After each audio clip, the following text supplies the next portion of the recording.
Non,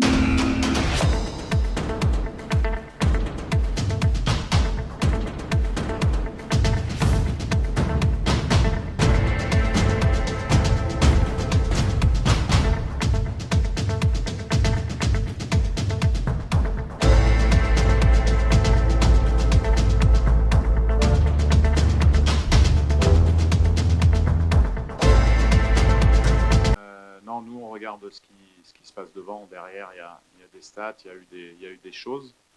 Maintenant, on est, je pense, dans une nouvelle compétition où on a beaucoup travaillé pour atteindre ces huitièmes de finale. On est, comme je le disais depuis le début de la compétition, dans un rôle de challenger.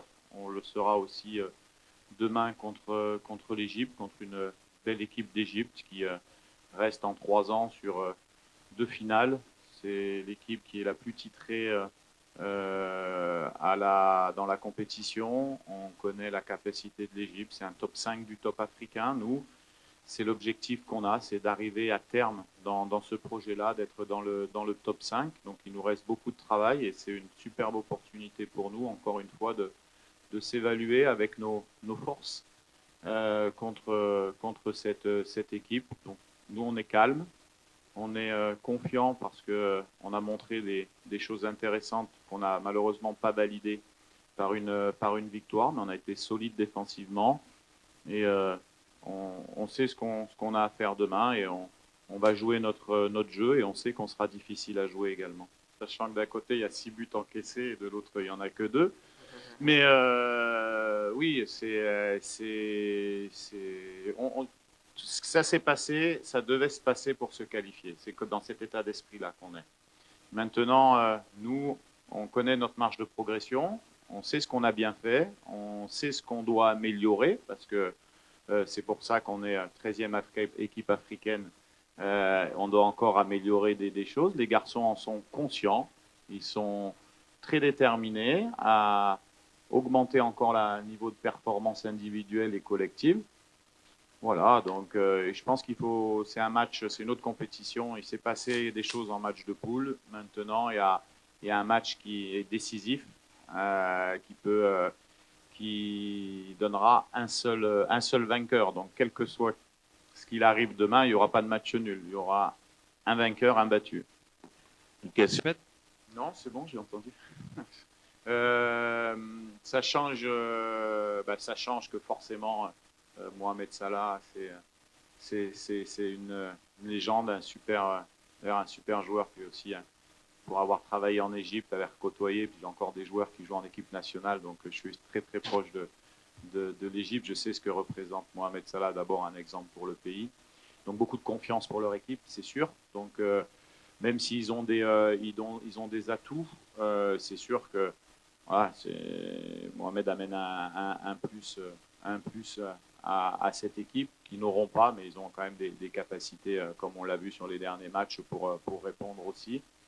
Donc voilà, nous on aurait bien aimé jouer contre Mohamed Salah parce que c'est des opportunités pour mes joueurs qui sont super. J'avais eu cette occasion-là au match à la CAN en Égypte. Donc ça change pas forcément nous notre état d'esprit et notre plan de jeu parce que demain encore une fois il n'y aura pas de surprise de notre côté. On fera ce qu'on peut faire. On va essayer d'utiliser le ballon. On n'a pas d'appréhension particulière sur ce match. On doit poser notre jeu pour être bon demain. Alors pour répondre à la première question, nous on n'aborde ni avec jeunesse ni avec expérience. On l'aborde avec notre équipe au global. C'est la force de ce groupe, c'est d'avoir 24 joueurs à la disponibilité, très proches les uns des autres en termes de niveau, ce qui me donne quand même beaucoup de possibilités tactiques. Donc il y aura des choix qui seront faits demain au départ de match et il y aura une stratégie qu'on mettra en place aussi en cours de match en fonction des différents scénarios. Donc tout le monde est concerné. Et après, au niveau du groupe, on a l'ensemble des joueurs à disposition. On va refaire le point encore après l'entraînement pour les derniers petits pépins bénins, mais on devrait normalement pas être embêté, mais à confirmer ce soir. Oui, effectivement, je connais vraiment bien le football égyptien. D'abord parce que j'adore ce pays et j'ai adoré travailler dans ce pays avec des gens fantastiques, sincèrement, que ce soit les joueurs ou voilà, c'est un pays que j'adore. Après, au niveau football, je connais bien aussi le football égyptien. Maintenant, les forces et faiblesses. Dans cette équipe, il y a des forces parce qu'on ne met pas 6 buts et on ne produit pas du jeu comme ils ont produit. Hein. Ils ont eu trois systèmes hybrides en cours de match. Ils ont aussi la possibilité de faire rentrer des joueurs influents. Et après, il y a forcément aussi des lacunes qu'on va essayer d'exploiter. Maintenant, on met des stratégies en place, moi, le coach de l'Égypte, et puis on demande à nos joueurs, mais j'ai pratiquement plus à demander à mes joueurs d'être à 150% sur toutes les rencontres. C'est une force devenue pour nous, pour le Congo. Ils ont une ultra motivation qui est exceptionnelle, qu'ils mettent dans le travail et qu'ils mettent dans la discipline de jeu. Donc, on verra le rapport de force qui existe demain. On sait qu'on est des challengers et que l'Égypte est favori de cette rencontre. Ça ne nous pose pas de problème. C'est bien normal par rapport au passé de l'Égypte.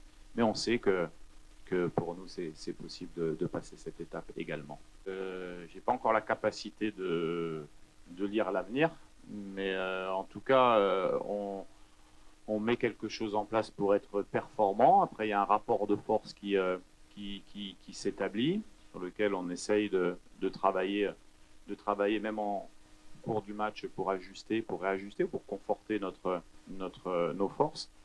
Maintenant, après, je pense que statistiquement, comme vous avez dit,